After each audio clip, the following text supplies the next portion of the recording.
बिस्मिल्लाहिर्रहमानिर्रहीम, अस्सलाम वालेकुम। मैं हूँ ईसा नकवी। मौलाना फजलुर रहमान जो हैं वो साबिक स्पीकर कौमी असम्बली और तहरीक इंसाफ के रहनुमा असद कैसर के घर से जब रवाना हो रहे तो सहाफ़ियों से गुफ्तगू करते हुए मौलाना फजलुर रहमान ने कहा कि हमने हुकूमत का मुजव्वज़ा मुसव्वदा मुकम्मल तौर पर मुस्तरद कर दिया, वो किसी तरीके से भी काबिल कबूल नहीं था। उन्होंने कहा कि ये तो वो भी कहते हैं कि हमारा मुसव्वदा नहीं, फिर जो मुसव्वदा दिया गया वो क्या था। यानी हुकूमत अब यहाँ पर इस कदर डैमेज जो है वो हो चुका कि हुकूमत को ये समझ नहीं आ रही कि अब हमने कहना क्या है। तो राना सनाउल्लाह साहब एक नई इख्तरा लेकर आए हैं कि 3 मुजव्वज़ा मुसव्वदे थे, हमें नहीं मालूम कि फ़लाँ के पास क्या था, तो वोटिंग करने के लिए बंदे किसके ऊपर इकट्ठे किए थे। बहरहाल ये क्योंकि इस सब्जेक्ट के ऊपर मैं सेपरेटली बात कर चुका हूँ तो I will not go into that और रिपीट दैट। अब मौलाना फजलुर रहमान कहते हैं कि वो क्या था फिर जो हमें दिया गया था। फिर मौलाना फजलुर रहमान ने कहा कि मुसव्वदा किसी को दिया गया, किसी को नहीं दिया गया, और जो मुसव्वदा हमें दिया गया उसका मुताला किया वो तो किसी तरह से भी काबिल कबूल नहीं था। उन्होंने कहा कि ये कौम की अमानत जो है, जो मुल्क की अमानत है, उसमें बहुत बड़ी ख़यानत होती अगर हम इसका साथ देते। फिर मौलाना फजलुर रहमान से जब ये सवाल हुआ, आप सुन चुके ऑलरेडी कि इमरान खान जो है उन्होंने आपके हवाले से सवाल के ऊपर कोई जवाब नहीं दिया। उस पर मौलाना फजलुर रहमान ने मुस्कुराते हुए कहा कि मैं भी कोई जवाब नहीं दे रहा। फिर एक और सवाल हुआ जिसके जवाब में मौलाना ने कहा कि मुसव्वदा जो है वो किसी लिहाज से भी काबिल कबूल नहीं था, अगर हम इन तरामीम पर हुकूमत का साथ देते तो फिर तो ये बहुत बड़ी ख़यानत हो जाती।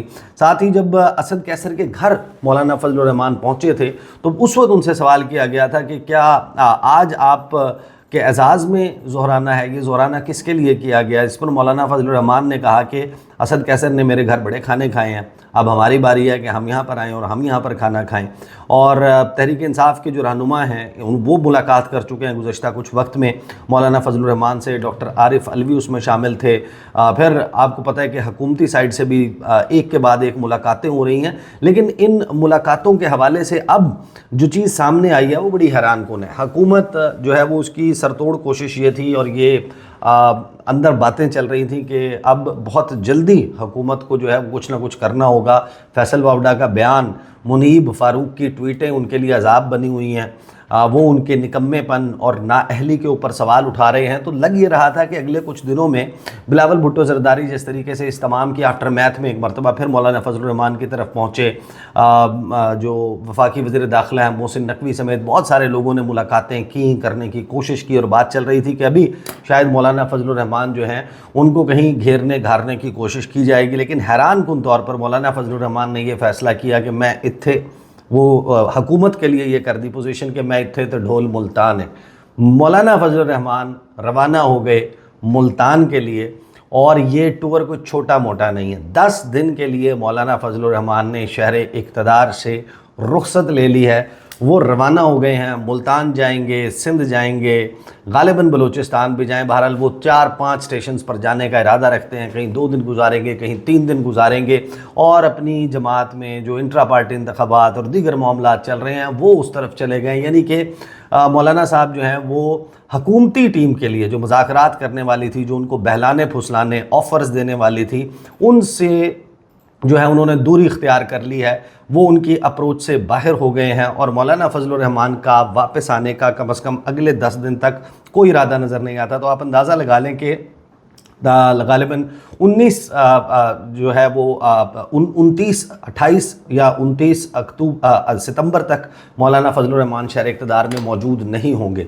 और उसके बाद जो है वो इतना कलील वक्त रह जाएगा कि 26 अक्टूबर से पहले ये मुमकिन बनाना कि इस दौरान जो है मौलाना फजलुर रहमान को मना भी लिया जाएगा, कोई नया मुसव्वदा, उसके ऊपर एक ब्रॉडर कंसेंसस भी डेवलप कर लिया जाएगा, आइनी अदालतें, फेडरल कॉन्स्टिट्यूशनल कोड बनाने के लिए कोई कंसेंसस हो जाएगा, ये अब मुमकिन नज़र नहीं आता। क्योंकि वक्त जो है वो हुक्मरानों के या जो मौजूदा हुकूमत है उसके हाथों से रेत की तरह फिसलता हुआ नज़र आ रहा है, और इसमें टाइम जो है वो सबसे ज़्यादा मैटर करता है। क्योंकि यही वो वक्त है जब हमें सुप्रीम कोर्ट ऑफ पाकिस्तान से अब ये वाइब्स मिल रही हैं।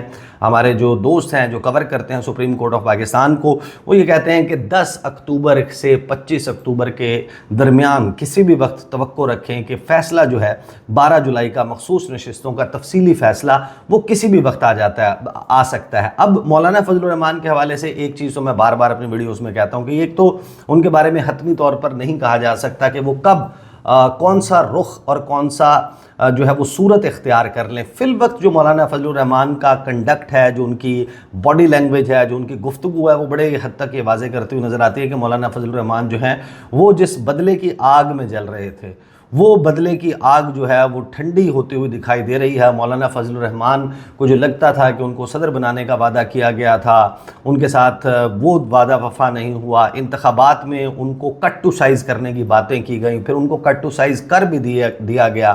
ان کی جو بیٹی ہیں ان کو جس طریقے سے انسیریمونیل مینر میں چھوڑنا پڑا، گورنر کے پی کا جو گھر ہے وہاں سے رخصت ہونا پڑا، وہ ان کے دل میں قلق موجود تھا۔ ان کی پارٹی کے بہت سارے لوگ وہ جس صورتحال سے گزرتے رہے، غفور حیدری صاحب کے بارے میں اور ان کے جو معاملات ہیں بلوچستان میں، اس معاملہ کے حوالے سے بھی ان کے کچھ جو ہے وہ خدشات موجود تھے۔ تو ایک ایسی سچویشن جس میں مولانا فضل الرحمان اب یہ وائبز دیتے ہوئے نظر آ رہے ہیں کہ کم از کم ان کو یہ چہرے سے یہی لگتا ہے کہ ان کی جو بدلہ تھا وہ بڑی حد تک جو ہے وہ شاید پورا ہو گیا ہے، حکومت کو جتنا بڑا دھچکا لگا ہے۔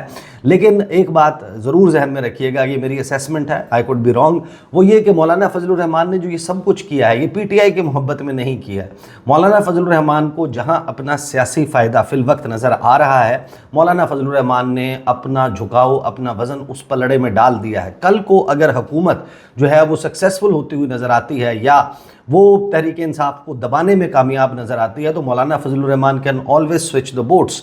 وہ ایک ڈیفرنٹ پارٹی ہیں، ان کا مزاج بالکل مختلف ہے، بڑے زیرک ہیں، وہ اپنا سیاسی فائدہ دیکھتے ہیں۔ تو یہ اصول اور اس کی بنیاد کے اوپر نہیں ہے، یہ فائدے کی بنیاد پر ہے کہ مولانا فضل الرحمان کو جہاں اپنا زیادہ سیاسی فائدہ نظر آئے گا مولانا فضل الرحمان اس جگہ چلے جائیں گے۔ دوسرا، اب یہ بات بڑی کھل کر سامنے آ گئی ہے، جو آئینی ترامیم تھی ان ترامیم میں کچھ ایسی چیزیں موجود تھیں کہ اگر وہ مولانا فضل الرحمان کے ووٹ سے کامیاب ہو جاتی، وہ آئینی ترامیم جو ہیں وہ پوری ہو جاتی، تو کم از کم خیبر پختونخوا اور بلوچستان وہاں پر مولانا فضل الرحمان کی پارٹی کے بہت سارے لوگوں کا شاید داخلہ بھی بند ہو جاتا۔ وہ اپنے حلقوں میں، اپنے علاقوں میں نہیں جا سکتے تھے۔